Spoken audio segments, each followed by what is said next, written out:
Bonjour la famille Jésus d'identité, bonjour à vous tous qui nous suivez sur internet, salut à toi Romain. Bonjour Pascal, bonjour internet. Alors je vais pas vous faire peur, mais quand j'étais petit, j'aimais discuter avec un ami imaginaire. Je discutais comme je discutais avec Romain, comme je discutais avec vous, mais je ne le voyais pas. Je m'imaginais discuter avec lui, avoir une relation avec lui, faire des choses avec lui, faire des sorties, des balades, manger, me raconter des histoires. Mais ce qui est encore plus fou, c'est qu'avec Dieu, c'est vraiment une personne. Il est vraiment là, c'est du concret. Romain, peux-tu nous en dire plus? Bah, tout à fait. En fait, j'aimerais juste lire un passage que je viens de retrouver. Exode 20, 19. C'est une période, Exode 20, c'est déjà l'entrée dans le désert du peuple. Et en fait, le peuple dit à Moïse, « Parle-nous toi-même et nous t'écouterons, mais que Dieu ne nous parle point de peur que nous mourions. » Et c'est pas que la grande majorité des gens pensent un petit peu pareil, dans le sens où Dieu c'est un être suprême, lointain, qui en effet s'il nous parle on meurt. Ça peut être un petit peu compliqué pour développer une amitié. Parce que en fait, ce qui est important de comprendre, c'est que si j'ai une mauvaise compréhension de qui est Dieu, ça va être compliqué pour moi d'établir une relation équilibrée. Une fausse image de Dieu va fausser notre relation qu'on va avoir avec lui. C'est clair. Si on a du mal en fait à comprendre qui est Dieu et qu'on le voit un peu comme une puissance, une force ou du coup un peu comme quelque chose, ouais. C'est compliqué de construire une relation avec quelque chose et pas quelqu'un. C'est sûr. Voilà, c'est donc important de savoir en fait que Dieu, le Père, est une personne. En tout cas, il a tous les attributs d'une personne. Et puis, ce que l'on oublie souvent, un passage quand même important, c'est que Dieu nous créa à son image. Donc, si Dieu nous a créés à son image, c'est que dans un sens, nous devons beaucoup lui ressembler. Dans la Bible, il y a plusieurs passages qui nous parlent que Dieu pense, que Dieu a de l'intelligence, que Dieu a des émotions, des sentiments. Dieu a été attristé, Dieu a été en colère, Dieu est même revenu sur des propos. Et ça, c'est très important de comprendre en fait tout ça, parce que ça nous décrit véritablement toute sa personnalité. Et lorsque on découvre une personnalité, dès qu'on découvre une personne, ce qui est important quand on a des amis, c'est de découvrir leur sensibilité. Et c'est d'ailleurs en général par leur sensibilité que l'on est touché et que l'on devient leurs amis. Quand vous rentrez dans un endroit et que la personne vous crie dessus, ça va être compliqué de dire « Oh, j'aimerais bien que que cette personne soit mon ami, quoi. » Ça, c'est un peu compliqué. Dieu communique, Dieu est sensible, Dieu est créatif. Pour créer tout l'univers, il a été d'une imagination et d'une créativité exceptionnelle. Et je crois que dans notre relation, nous devons garder également cette notion de créativité. Parce que si Dieu a été autant créatif pour créer toutes les milliards de cellules qui composent notre univers, mais il est également créatif dans notre relation. Dieu est une personne qui aime, qui a des émotions, des sentiments envers nous. Et je crois que ça, c'est une notion fondamentale. C'est une base, c'est un fondement de notre relation. Dans cette culture de l'intimité, c'est impossible d'aller plus loin. Et puis, un des autres points qui me semble super important, j'ai repris mon petit ami Larousse. Il est partout. Il est partout. Et la notion de père, qu'est-ce que veut dire la notion de père? Alors, la notion de père, c'est personne ayant engendré ou adopté un ou plusieurs enfants. Et ce qui m'a marqué en lisant cette définition, c'est que je me suis dit, mais waouh, Dieu a fait les deux.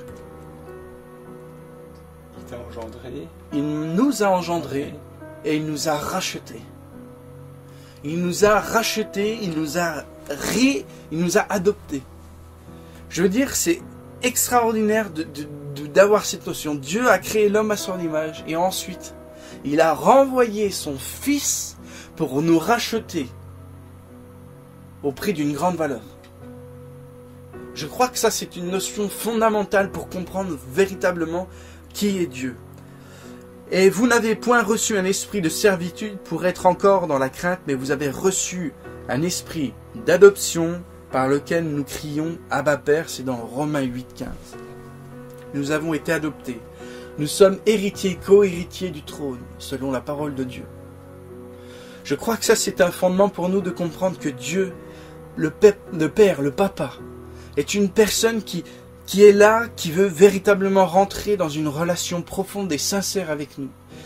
Et la différence avec les religions, c'est qu'elles vont toujours voir Dieu d'un point de vue lointain ou tout-puissant. Tout-puissant, juge au-dessus des peuples, qui est loin de nous, qui n'a très peu d'intérêt envers notre quotidien et qui du coup est inaccessible à mon humble et je suis mauvais, je vais me cacher sous la table et je ne peux pas avoir d'accès avec lui. Et où tu dois tout faire, ce qui est de ton possible pour lui être agréable, mais c'est même pas sûr que ça marche. Exactement. Je discutais dernièrement avec quelqu'un qui me disait « Mais tu te rends compte, dans notre propre religion, nous ne sommes jamais sûrs d'être sauvés. » Et triste. C'est triste, ouais. Jamais la certitude d'être sauvé. Et ça, c'est quand même terrible. Et vous savez, une des choses que j'aime et qui faire dans mon quotidien, et c'est un peu une hygiène de vie spirituelle, c'est que j'aime proclamer que je suis enfant de Dieu, co-héritier du trône. Et ce soir, si j'avais un conseil à vous donner au travers de cette vidéo, eh bien, c'est de répéter une simple phrase dans votre quotidien. Ce n'est absolument pas une formule magique.